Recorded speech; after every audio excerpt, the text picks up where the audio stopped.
Over the years, Neil Lennon has seen his fair share of bigotry. Let's call it out for what it is. It's racism, it's bigotry, it's sectarianism. And last night, his car was attacked once again. Neil Lennon, who won vast amount of trophies at his time as a player and as manager at Celtic, said that the incident marks another unsettling moment. It is another attack on him, and including the 21 trophies that he's won over the years at Celtic. They still have a go at him, even though he's nothing to do with Celtic, and he has been nothing to do with Celtic for years now. It's been far too frequent that these type of things have happened to Neil Lennon. We don't condone it in any manner of means. I mean, it's fine and dandy putting up banners and singing songs and all the rest of it, but when it gets personal like that, there is absolutely no need for it at all. And the person that done it is just pure scum. It's no skin off of Neil Lennon's back, as he says. He took to LinkedIn and he says, "Tyres slashed again on the eve of a Celtic versus Rangers game. Happens far too often. The timing of it isn't lost on me." So every time that there is a derby in Scotland, he is targeted once again by the bigots of Scotland's shame. And let's call it out for what it is. Absolutely disgusting behaviour by grown men. It has to be said. It won't be kids doing this. This will be a grown man targeting Neil Lennon's family. So it's probably someone that stays close by to him and knows where Neil Lennon stays. The LinkedIn post has been deleted, but it's another unsavoury moment for Scottish football, and it'll probably be swept under the carpet by the mainstream media once again. Because let's face it, they can't have them talking bad about their Rangers, can they?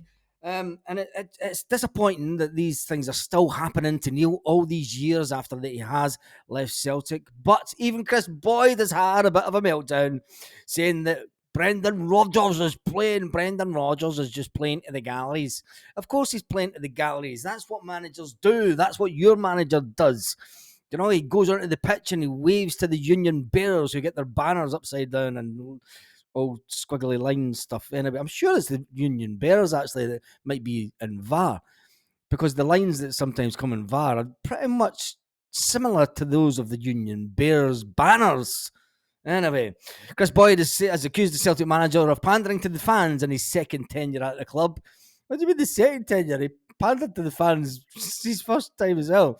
Rodgers hasn't altered his public persona under the pressure of the title race. The manager can go out and just do his job this afternoon, wave to the galleries as he does, take the lauding applause of the fans, and then go on to annihilate and put to bed the Rangers' hope of winning the title this afternoon. And I hope he was asked a question. When you step onto the pitch, do you think of the managers that have passed here in history? Managers like Jock Stein and Billy McNeil, Tommy Burns, Wim Janssen, the one and only Martin O'Neill, Gordon Strachan, and then even more recently, the one and only Neil Lennon. There's no other manager in Scottish football that's had to put up with what Neil Lennon, and this bullshit that they say he deserves it, he brings it on himself. How can anyone who has anything to say in public bring anything on themselves? I've had been targeted myself. Did I bring it on myself? I give as good as what I get. That's what I say.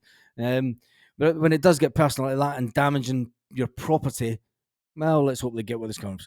Criticism of the current Celtic manager has been at peak this point. Sometimes this season, it's a lot of fans have been saying they hate his football side to side. Brendan Rodgers has came back and saying, look, we're pretty much playing the same way that Ange Postecoglou played with inverted fullbacks, and as such, we don't want to play side to side passing football, but sometimes you have to do that. I want fast attacking paced football, and that's what we want this afternoon from Brendan and the boys.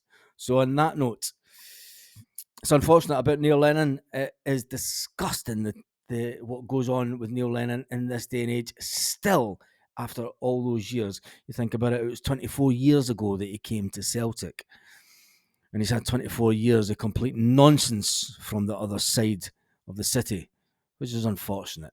But Celtic have been pretty damn dominant in those 24 years, haven't they? When you look at it, what is it, 16 titles or something? Anyway, it's more than that, isn't it? We welcome the chase, as they say, as we head on to our next championship. And on that note, see you in just an hour or so for the live the countdown for the game when it all kicks off.